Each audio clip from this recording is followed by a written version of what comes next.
Please do subscribe to Prajabheri News Channel.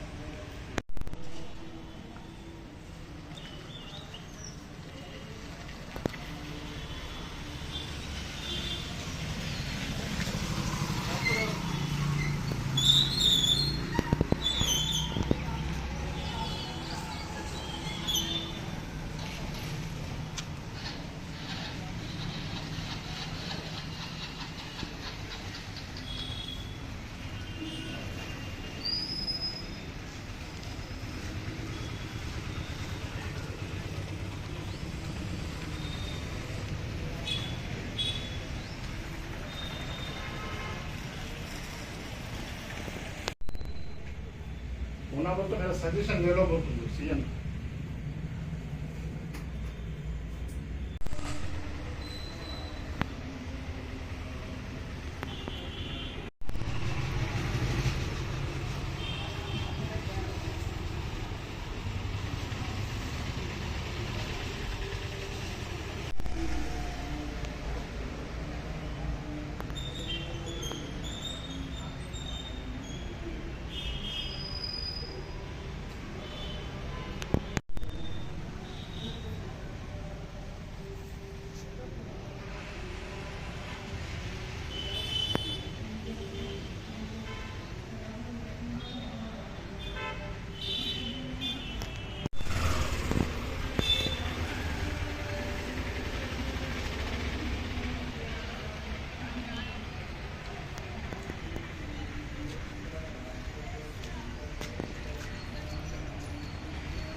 Mahaganadhipati नमस्कार ना पेరు doctor Sudheer Singh నేను పర్యావరణవేత్తని వైద్యుడిని और ఫార్మసిస్ట్ కూడా సోషియాలజిస్ట్ని గత 20 సంవత్సరాల నుంచి నేను వైద్యం చేస్తున్నా గత 10 సంవత్సరాల నుంచి నేను పర్యావరణవేత్తగా నేను ఈ ప్రకృతి పట్ల చాలా అవగాహన పరుస్తున్నా ఈ చెట్ల విషయమే కానీ మన ఇది రోడ్ల విషయాన్ని కానీ మన తెలంగాణ గవర్నమెంట్కి కూడా గత 8-9 సంవత్సరాలు మున్సిపాలిటీకి కూడా నేను చాలా సజెషన్స్ ఇవ్వడం జరిగింది.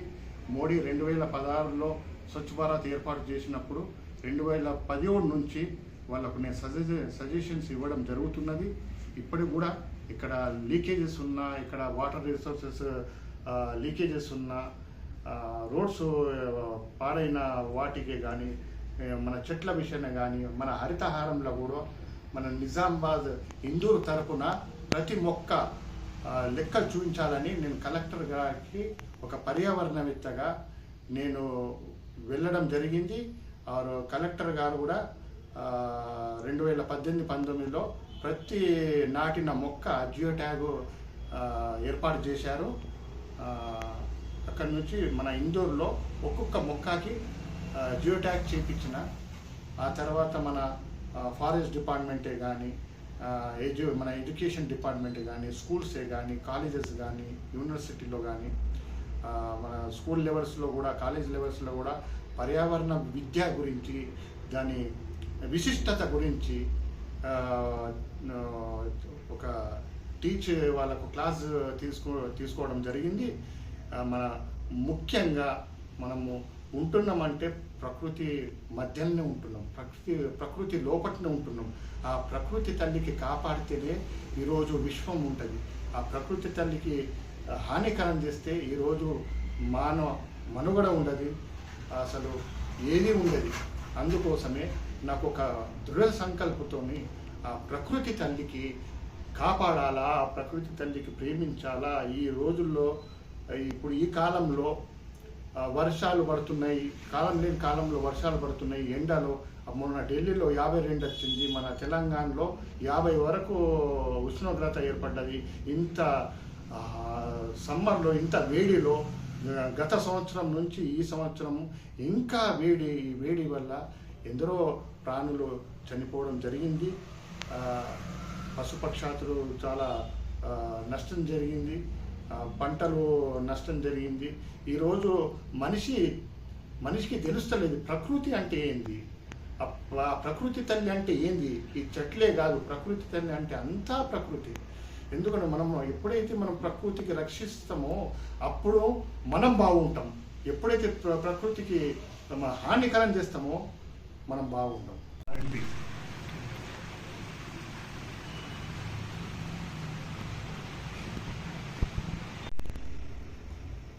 ఈ ప్రకృతి విద్య మన స్కూల్ నుంచి పడితే కేజీ నుంచి పీజీ వరకు, యూనివర్సిటీ లెవెల్ వరకు ఈ ప్రకృతి విద్య గురించి అవేర్నెస్ చేయాలా, టీచ్ చేయాలా, ప్రకృతి విశిష్టత గురించి తెలియజేయాలా.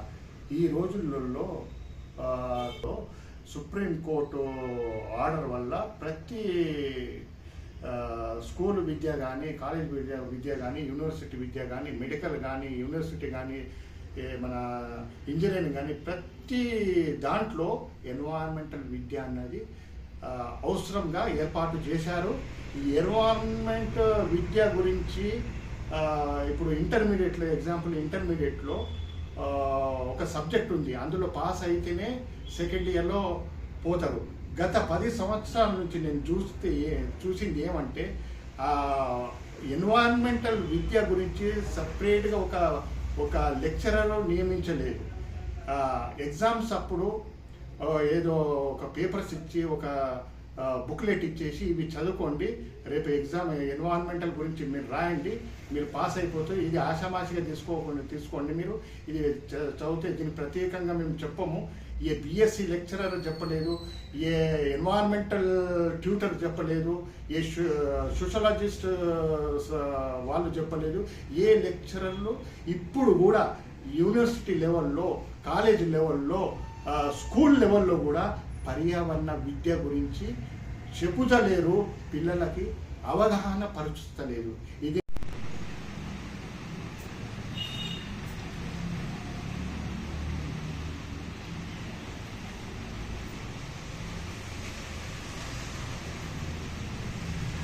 Doctor Gopal Naidu, doctor Narendra, doctor nursing sir ఇప్పటి వరకు మేము ఏ సార్ మాకు ఈ పర్యావరణ విద్య మాకు చెప్పలేదు. ఆ లెసన్స్ ఉన్నాయి కూడా, నేను ఒక్కరోజు మేము ప్రకృతి గురించి మాకు అసలు అవగాహన లేదు. ఒకటే కేసీఆర్ గవర్నమెంటు, కేసీఆర్ గవర్నమెంట్ కాదు ఏదే కానీ, ఇంతకుముందు కాంగ్రెస్ గవర్నమెంట్ ఉన్నా కూడా తెలంగాణ గవర్నమెంట్ ఇన్ని హరితహారము మొక్కలు నాటిండు కూడా ఆ మొక్కల గురించి వివరణ చెప్పలేదు. ఏ మొక్క నాటితే దాని ఫలితం ఏంది, దాని యూజెస్ ఏది, ఏ మొక్క ఎక్కడ పెట్టాలా, మన ఇది సీజనల్ నేటివ్ అంటే ఇక్కడ ఉన్న మొక్కలు, మన ఇండియాలో ఉన్న మొక్కలు నాటాలా అని దాని రూల్ ఉన్నది.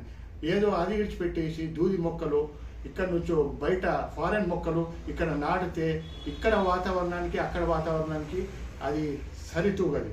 అలాంటి మొక్కలు కూడా నాటలేదు. నేను గత ప్రభుత్వం ఉన్నప్పుడు కూడా నేను పల్లెటూరులో, అమరావతిలో కొన్ని సంవత్సరాలు ఉండడం జరిగింది పల్లెటూరులో.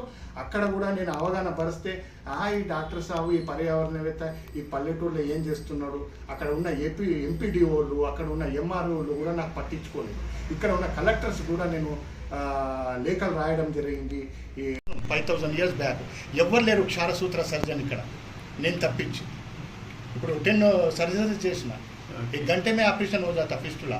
వీళ్ళంతా లేసర్ అని బటక్స్ అంతా కోసేస్తారు, రేపు మోషన్స్ రాదు, ఫెయిల్ అయిపోతుంది. మన దగ్గర 200% రిజల్ట్ ఉంది, జెన్యూన్ और ऑथराइज्ड है. फोटो बेस्ट में आपको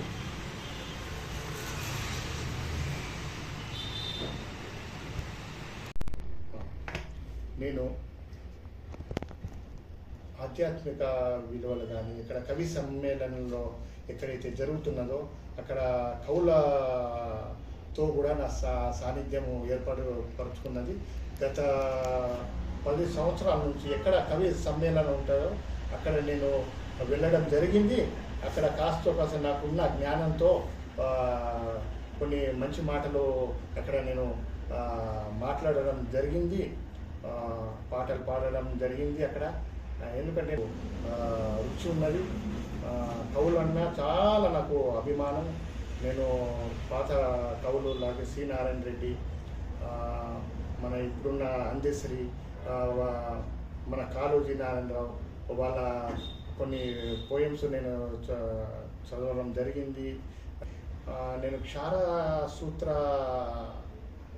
ట్రైనింగ్ బృందావన్ మథురాలో ఉత్తరప్రదేశ్లో ట్రైనింగ్ చేయడం జరిగింది. ఇక్కడ నేను నిజామాబాద్లో క్షారసూత్ర సర్జన్గా పైల్స్ ఫిజర్ ఫిస్ట్లో 1 అవర్లో మందుదారం క్షారసూత్ర, ఇది సుశుప్త కనిపెట్టిన శాస్త్రం ఎవరు లేరు. ఈ క్షారసూత్రంతో పైల్స్ ఫిస్టులా ఫిజర్స్ చికిత్స చేయబడుతుంది. రెస్ట్ అవసరం లేదు. 1 అవర్లో ఆపరేషన్ అయిపోతుంది. క్షారసూత్ర ద్వారా రెస్ట్ అవసరం లేదు.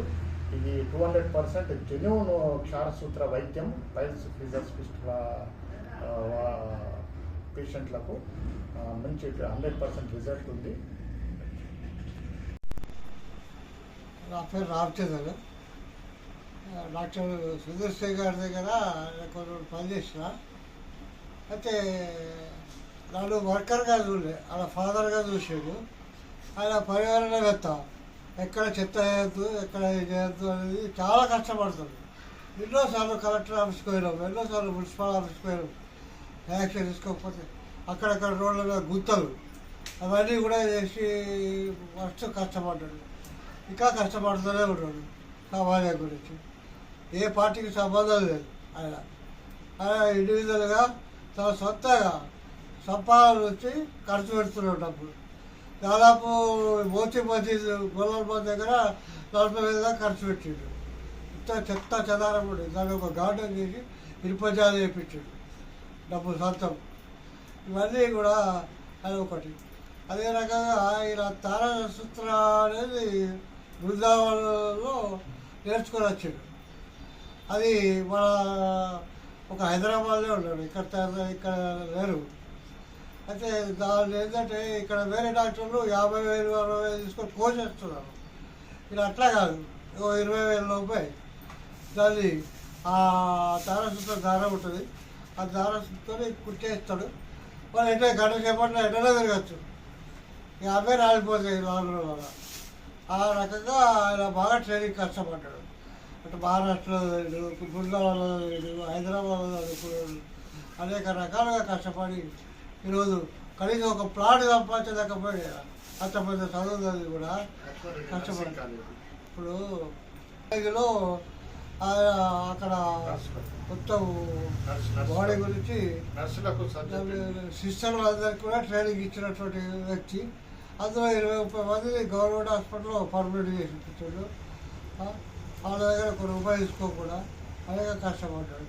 ఇట్లా మొన్న లక్ష్మణ్ రెడ్డి కూడా మేము కలిసాం. కానీ అవసరంలో ఉన్న పిలుస్తుంది అని అన్నాడు. ఇక ఆయన వాళ్ళ డాక్టర్స్ సుదర్శన్ చెట్లు పెట్టిండు, మొత్తం 2 కంపౌండ్ వేయించిండు. ఉదాహరణకు మన పల్లె నుంచి మన జీవం, ప్రతి పల్లె నుంచి ఈరోజు సిటీ కాదు, పల్లె నుంచి మన జీవనం కొనసాగింది. అటువంటి పల్లె ఈరోజు పల్లెలో కూడా ప్రకృతి అంటే తెలియదు. అక్కడ ఉన్న స్కూల్ లెవెల్లో కూడా టీచర్లు కూడా పర్యావరణ విద్య గురించి శూన్యం. వాళ్ళు ఏం అవగాహన లేదు. నేను ఏమనదలుచుకున్నా అంటే ఈ గ్రామ స్థాయి నుంచి పట్టణ స్థాయి వరకు పర్యావరణ విద్య, పర్యావరణ పట్ల అవగాహన, దాని విశిష్టత, దాని ముఖ్య పాత్ర, దాని జీవ పాత్ర ఏందో గ్రామ స్థాయి నుంచి తెలియజేయాలని నా మనవి. పల్లెల్లో మన స్కూల్ లెవెల్లో ప్రేయర్ సమయాన ప్రకృతి విద్య గురించి ఒక చిన్న కొటేషన్ లాంటిది ప్రేయర్ తర్వాత ప్రతిరోజు ప్రకృతి విశిష్టత ఒక చిన్న షార్ట్ ఒక స్లోగన్ చెప్పియాల ఈ ఉపాధ్యాయులు, ప్రధాన ఉపాధ్యాయులు ప్రేయర్ తర్వాత ప్రతి స్కూల్ నుంచి ప్రతి పల్లెలో ఇది జరగాల్సింది నా కోరిక. తల్లిదండ్రులు మాది ఇందూరే, ఇక్కడనే నేను జన్మించా. ఇక్కడి నుంచి నేను నా విద్య కర్ణాటకలో ఫార్మసీ, కలకత్తాలో మెడికల్ కోర్స్ చేయబడ్డా, షార్ట్ టర్మ్ మెడికల్ కోర్సు. మళ్ళీ అలాగే BA సోషియాలజీ చదివా. ఆ తర్వాత PG diploma environmental sciences correspondence ద్వారా పర్యావరణ విద్య అభ్యసించా. 6-7 సంవత్సరాలు నేను నర్సింగ్ కాలేజ్లో, అల్లా సర్జన్ నర్సింగ్ కాలేజ్లో ట్యూటర్ ఉన్న. Anatomy, sociology, psychology, surgical nursing బోధించా. కాబట్టి ఇది చెత్త లేకుండా క్లీన్ చెత్త పోస్తుండే. డాక్టర్ సాబ్ ఏం చేసిండు? డాక్టర్ గారు వచ్చిన కానించే క్లీనింగ్ ఉంది.